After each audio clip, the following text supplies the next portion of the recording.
Alhamdulillahirabbil alamin. Assalatu wassalamu ala asyrofil anbiya wal mursalin wa ala alihi wa ashabihi ajmain, amma ba'du. Pertama-tama marilah kita ucapkan puji syukur kehadirat Allah Subhanahu wa taala, yang mana berkat rahmat dan karunia-Nya kita bisa tetap melaksanakan perkuliahan melalui via online, dan semoga ilmunya tetap bermanfaat. Amin ya rabbal alamin. Salawat beserta salam kepada junjungan alam, yakni Nabi Yuna Muhammad Sallallahu Alaihi Wasallam, dengan ucapan Allahumma sholli ala Sayyidina Muhammad wa ala ali Sayyidina Muhammad. Baiklah, kami dari kelompok 6 akan mempresentasikan tentang TOGAF dan Zaman Framework. Kelompok kami terdiri dari 3 orang. Yang pertama yaitu Angga Saputra, Kevin pertama, dan saya sendiri Mirdatul Husna. Presentasi pertama yang akan dibawakan oleh Kevin pertama. Nah, di sini kami akan membahas tentang TOGAF ADM dan Zaman Framework atau kerangka kerja zaman. Nah, apa itu TOGAF? TOGAF merupakan sebuah framework untuk arsitektur enterprise di mana menyediakan pendekatan secara komprehensif untuk mendesain, merencanakan, mengimplementasi, dan melakukan kontrol dengan otoritas pada sebuah informasi arsitektur enterprise. Nah, arsitektur enterprise yang memberikan pendekatan secara menyeluruh dalam proses perancangan, perencanaan, penerapan, dan pengelolaan arsitektur enterprise. Dalam pengembangannya, TOGAF sendiri banyak digunakan dalam berbagai bidang seperti manufaktur, industri, pendidikan, dan perbankan. TOGAF pada umumnya digunakan dalam mengembangkan enterprise architecture.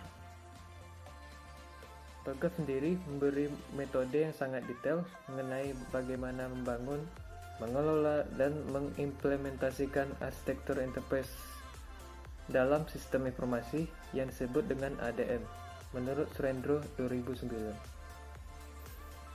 TOGAF adalah suatu metode yang paling banyak diterima dan mengembangkan arsitektur perusahaan. Nah, TOGAF merupakan suatu kerangka kerja yang praktis, pasti, dan dibuktikan dengan adanya tahapan-tahapan metode untuk mengembangkan dan mempertahankan arsitektur enterprise menurut Ugavina 2009.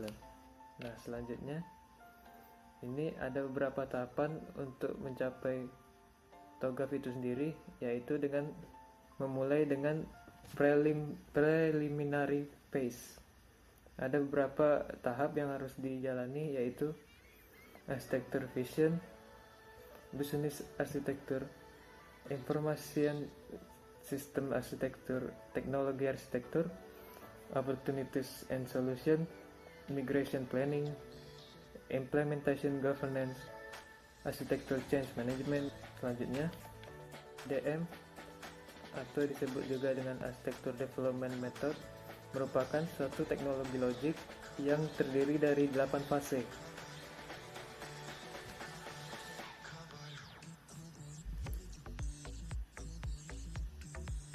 Fase utama yaitu untuk mengembangkan dan pemilihan teknikal arsitektur dari organisasi itu sendiri. ADM merupakan sebuah siklus yang iteratif untuk keseluruhan proses antar fase, dan dalam tiap fase di mana pada tiap-tiap iterasi keputusan baru harus diambil segera mungkin. Menurut Setiawan 2009, ADM merupakan metode yang umum sehingga jika diperlukan pada praktiknya, ADM dapat disesuaikan dengan kebutuhan spesifik tertentu. Misalnya, digabungkan dengan framework yang lain sehingga ADM menghasilkan arsitektur yang lebih spesifik terhadap organisasi. Pada slide selanjutnya, TOGAF ADM.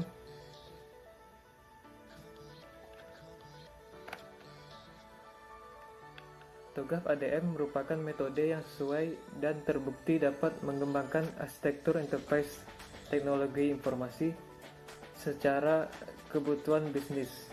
TOGAF mempunyai beberapa tahap yang dibutuhkan untuk membangun arsitektur enterprise. Menurut Open Group 2009, Tahap-tahap dalam TOGAF ADM adalah sebagai berikut. Yang pertama yaitu preliminary phase yang telah disebutkan sebelumnya. Tahap ini digunakan untuk memilih framework yang cocok dan ruang lingkup enterprise arsitektur. Yang kedua yaitu arsitektur vision. Tahap ini merupakan tahap awal dari proses pentingnya arsitektur enterprise untuk mencapai tujuan organisasi yang dirumuskan dalam bentuk strategi dari ruang lingkup arsitektur yang akan dikembangkan. Selanjutnya, pada tahap ketiga yaitu bisnis arsitektur. Tahap ini digunakan untuk memperluas sasaran dan gambaran tentang arsitektur bisnis organisasi pada saat ini dan selanjutnya. Arsitektur ini dikembangkan dengan berdasarkan hasil dan analisis kondisi saat ini. Tahap keempat yaitu informasi sistem arsitektur. Tahap ini lebih mengutamakan pada kegiatan arsitektur sistem informasinya. Yang kelima yaitu teknologi arsitektur. Tahap ini digunakan untuk membangun arsitektur teknologi yang diinginkan serta memperhatikan semua aturan-aturan dalam melakukan pemilihan teknologi. Tahap keenam adalah opportunities and solution. Secara umum merupakan fase untuk mengevaluasi dan memilih cara pengimplementasian, mengidentifikasi parameter strategis untuk perubahan, ada pula perhitungan cost dan benefit dari proyek serta menghasilkan rencana implementasi secara keseluruhan. Tahap ketujuh adalah migration planning. Pada fase ini bertujuan untuk mengurutkan implementasi proyek berdasarkan prioritas dan daftar tersebut akan menjadi basis bagi rencana detail implementasi dan migrasi. Pada tahap ke-8 adalah implementasi governance. Implementasi governance merupakan tahapan memformulasikan rekomendasi untuk setiap implementasi proyek. Dan ada pula untuk membuat kontrak arsitektur yang akan menjadi acuan implementasi proyek serta menjaga kesesuaiannya dengan arsitektur yang telah ditentukan sebelumnya.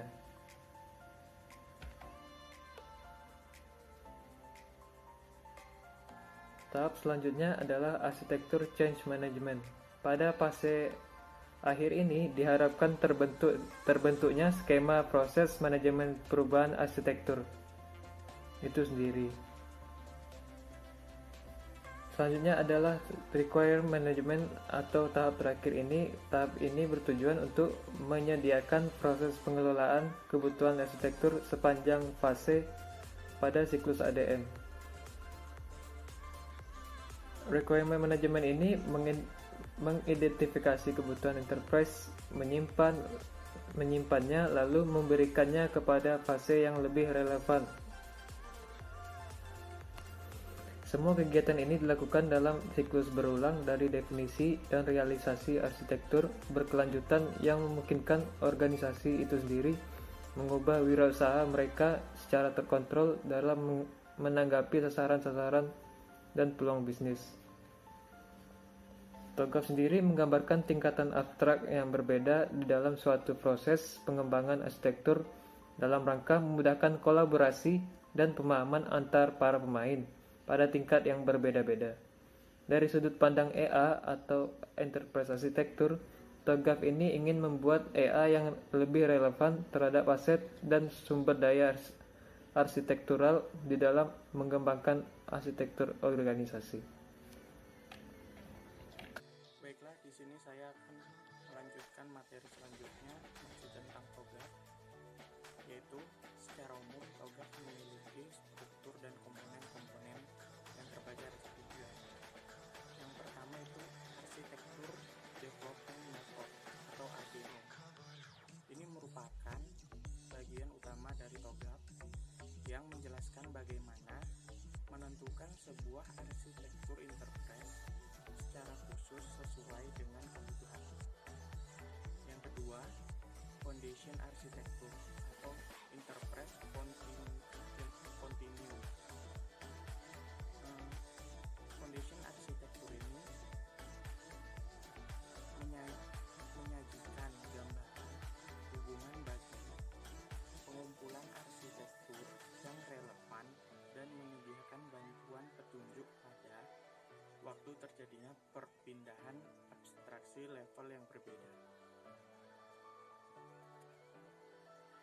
Yang ketiga adalah resource base. Pada bagian ini memberikan informasi berupa guidelines, template, checklist, latar belakang, informasi, dan detail materi pendukung yang membantu arsitek dalam penggunaan ADM. Ini menurut Ugavina 2009. Slide selanjutnya ada kelebihan dan kekurangan TOGAF, di mana kelebihan TOGAF ini terdapat ada 6 kelebihan TOGAF. Yang pertama adalah sifatnya bersifat fleksibel dan bersifat open source. Yang kedua, sistematis. Ketiga, fokus pada siklus implementasi ADM dan proses. Yang keempat, kaya akan area teknis arsitektur. Yang kelima,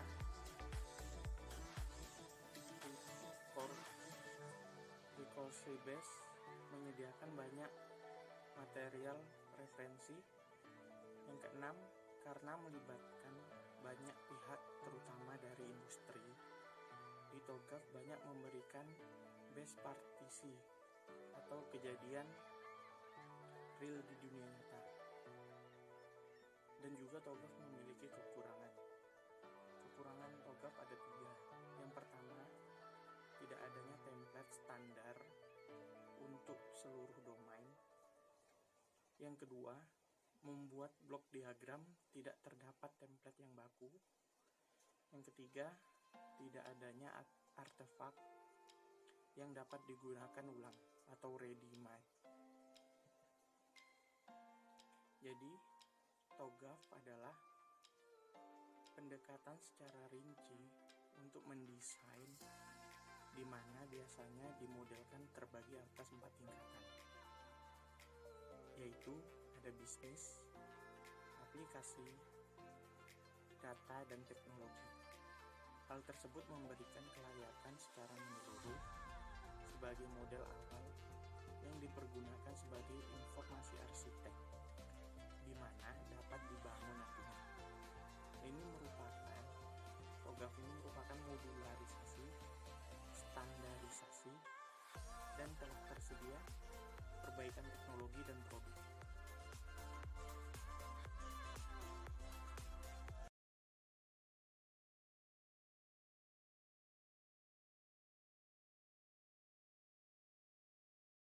TOGAF is the Open Group Architecture Framework. The framework itself is a well-documented body of knowledge comprising a detailed method and a set of supporting tools for developing enterprise architectures. TOGAF 9.1 is the latest version of the framework. TOGAF is developed and maintained by members of the Open Group, working within a group called the Architecture Forum. The original development of TOGAF, version 1, was produced in 1995, and successive versions of TOGAF have extended and improved this body of knowledge. TOGAF has been developed through the collaborative efforts of over 300 Architecture Forum members who represent some of the world's leading companies and organizations, so it's a good summary of general enterprise architecture practice. Developing and sustaining an enterprise architecture is a complex process involving many stakeholders and decision processes. TOGAF helps by documenting the enterprise architecture discipline, process, and work products. Baiklah, sekian presentasi dari kelompok 6. Apabila terdapat kekurangan kesalahan, mohon dimaafkan. Kami harapkan semoga apa yang kami sampaikan bermanfaat bagi kita semua. Terima kasih. Saya akhiri. Wassalamualaikum warahmatullahi wabarakatuh. Assalamualaikum.